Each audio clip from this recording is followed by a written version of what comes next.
Tama mga kababayan yung mga previous analysis natin. Ano niya yan, Mr. Maravillas, na kahit po nag-rally, nagsagawa ng National Peace Rally, yung Iglesia ni Cristo, hindi po mapipigil ang Congress sa kanilang pagtupad ng kanilang mandato. Hindi po pa-pressure ang Congress. Ito po ang sabi ni Speaker Martin Romualdez mismo.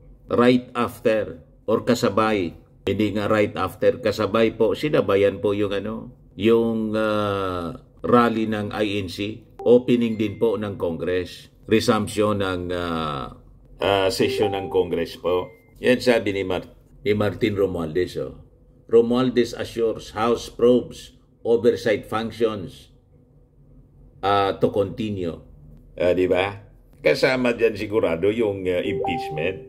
Tama po. But before ko mga kababayan ibigay sa inyo yung full story ng mga balitang yan, click subscribe muna dito sa ating YouTube channel and hit the notification bell para lagi po kayong updated sa mga kaganapan dito sa ating bansa. Like and share na rin po ninyo ng ating video. At huwag na rin po ninyo na skip yung ating mga commercial ads para tuloy-tuloy lang ang pag-unlad ng bagong Pilipinas. At itong ating programa mga kababayan, atid sa inyo nitong ating mga sponsors. Firmax Framing and Lifting Cream. Pinapay po sa mga pulses in affected area. Mainam po ito sa mga pains at paninigas ng mga kaso-kasuan. Ito sa mukha naman yung application, anti-aging, Automax po siya. Ito ay Glow Zero mga kababayan. Whitening po siya. Made in South Korea. Ito naman po, Nengxia Red Mix Fruit Drink. Gawa po siya sa goji berry. May anti-cancer properties po siya.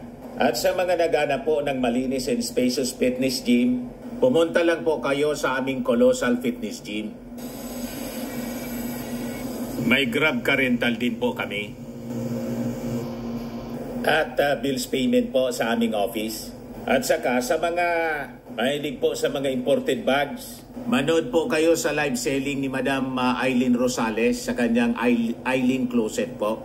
Pati mga shoes, ito yung kanya po. Ito yung kanyang page. Kita ninyo, napakagandang mga online selling po siya. Si Madam Aileen Rosales.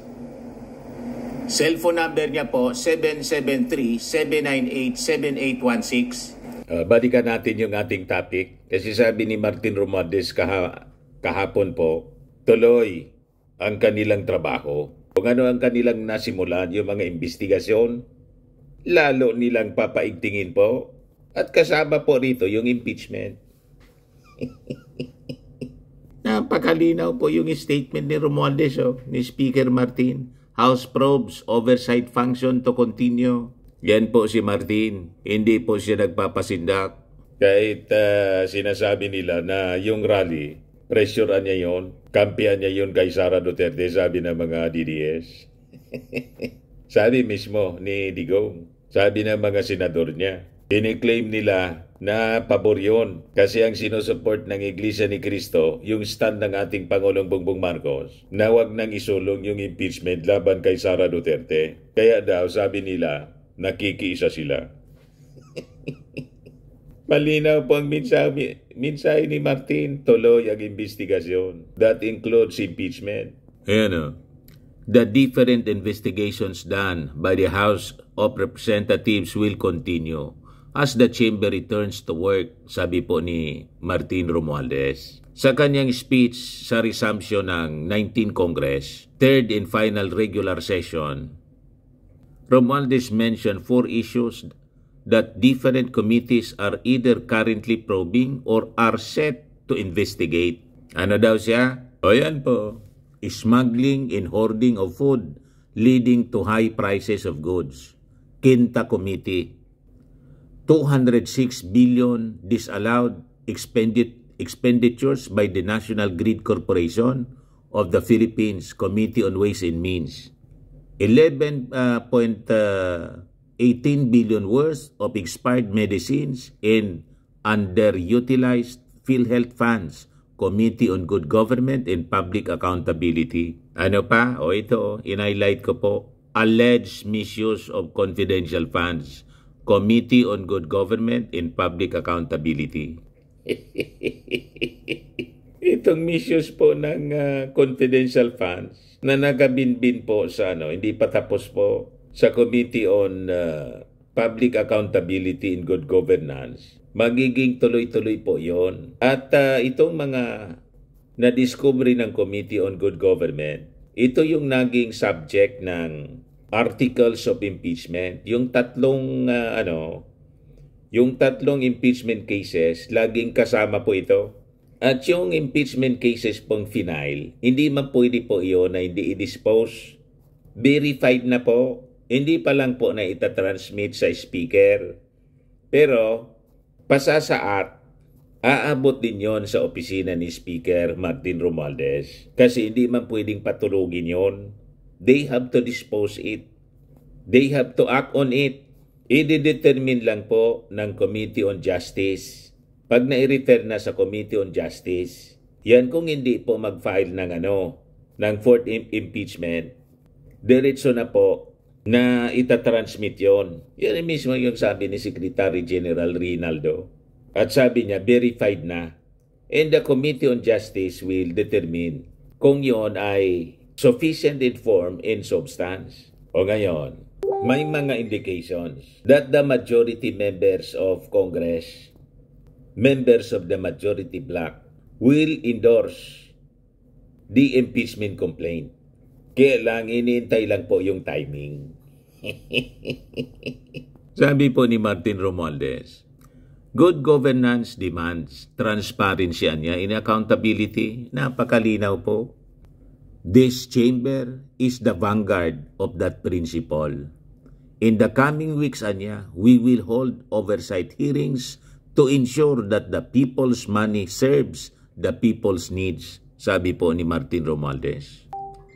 Let this be our promise. Public trust is sacred and this house will never betray it. Sa mga umaatake sa atin para tumigil tayo sa mga investigasyon, may mensahe tayo sa kanila. Itutuloy natin ang trabaho na iniatang sa atin ng mamamayan. Hindi tayo aatras sa anumang laban para sa bayan. Malinaw na mga DDS. Kung akala ninyo, yung INC rally, peace rally, magpapabago sa isip ng mga members ng Congress, nagkakamali kayo. Hindi yun gagawin ng Kongreso po. Na any religious group, kahit na po yung Roman Catholic, mag-rally, hindi po pwede na ang isang reliyon magdikta sa gobyerno. Hindi papayag ang gobyerno niyan, or any agency, or department, or institution of the government, lalo pa ang Kongreso, hindi papayag na papadikta sa sino mang grupo. Trabaho nila ito, mandato ito galing mismo sa ating mga mamamayang Filipino. Kaya malinaw ang mensahe ni Martin Romualdez. Ayan po si Martin, mga kababayan. Governance demands transparency and accountability. This chamber is the vanguard of that principle. In the coming weeks, we will hold oversight hearings to ensure that people's money serves the people's needs. We will investigate the smuggling and hoarding that undermine our farmers and inflate food prices. We will probe 206 billion pesos in disallowed expenditures by the National Grid Corporation of the Philippines, ensuring energy reforms that lower electricity costs. We will demand answers for the 11.18 billion pesos worth of expired medicines and underutilized PhilHealth funds, an affront to every Filipino who struggles for access to health care. And we will scrutinize the alleged misuse of confidential funds, or no peso must go unaccounted for. Let this be our promise. Public trust is sacred, and this House will never betray it. Sa mga umatake sa atin para tumigil tayo sa mga investigasyon, may mensahe tayo sa kanila. Itutuloy natin ang trabaho na inaatang sa atin ng mamamayan. Hindi tayo atras sa anumang laban para sa bayan. Hindi po atras si Martin. Kahit may pressure sa kung sino mang grupo po, hindi po atras yung Congress. Tuloy sa kanilang investigasyon. And I think that includes the impeachment complaints na isinampa po sa Congress laban kay Sara Duterte. Sabi dito sa report ng Inquirer, kasama sa ipagpapatuloy nila yung issue sa extrajudicial killings, yung sa Pogo, yung sa illegal drug trade, at lalo na po yung sa confidential funds ng Office of the Vice President and yung DepEd dati. Ano kayo ngayon? Ginagamit lang ninyo yung rally ng Iglesia ni Cristo para i-pressure yung gobyerno. Nakiisa kayo sa peace rally ng Iglesia ni Cristo kasi pabor sa inyo.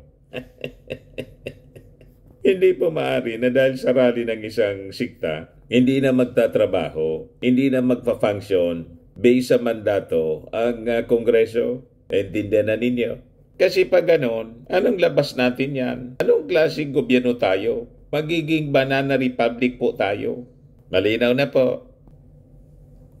Sa mga naghanap ng malinis and spacious fitness gym, pumunta lang po kayo sa aming Colossal Fitness Gym. We also offer Grab Car Rental with our brand new 2023 model ng Toyota Innova. We also accept booking for those who are planning to travel via PAL, Cebu Pacific, and other airline companies, local and international, and bills payment for Meralco Bills, PLDT, Aleco Bills, etc. Ang Colossal Fitness Gym is located at 3rd floor Security Bank Building, Landco Business Park, Legazpi City, Albay. For inquiries, look for Chilon Maravillas. Contact number 0966-802-0949. Yan yung aming Innova. Lagi na pong matao sa amin. Pati mga foreigners po, tingnan ninyo, mga British tourists sila. Ang lalaki ng katawan na, mga kababayan, nag-gym sa amin. Ito naman po, Indian National. Ito mga mga European sila. Ito naman yung bago naming product na binibenta online, Eye Glow Serum. Whitening po siya galing sa South Korea. Tingnan ninyo yung epekto sa aking anak na architect entrepreneur, Riz Maravillas. For inquiries, look for Riz Maravillas on FB. Ito naman po, Firmax Firming and Lifting Cream. Pinapahid po ito sa mga pulses and affected area. Mainam po ito sa mga pains at paninigas na mga kasukasuan. Ito po, Automax Radiant Serum. Sa mukha naman yung application. Anti-aging po siya. You will look 10 years younger than your age. Sa mga cancer patients naman po, baka lang gusto ninyo itong itry. Nengxia Red Mix Fruit Drink. Hindi man po siya gamot, food supplement siya. Kaya lang, gawa siya mga kababayan sa goji berry. Yung goji berry may anti-cancer properties.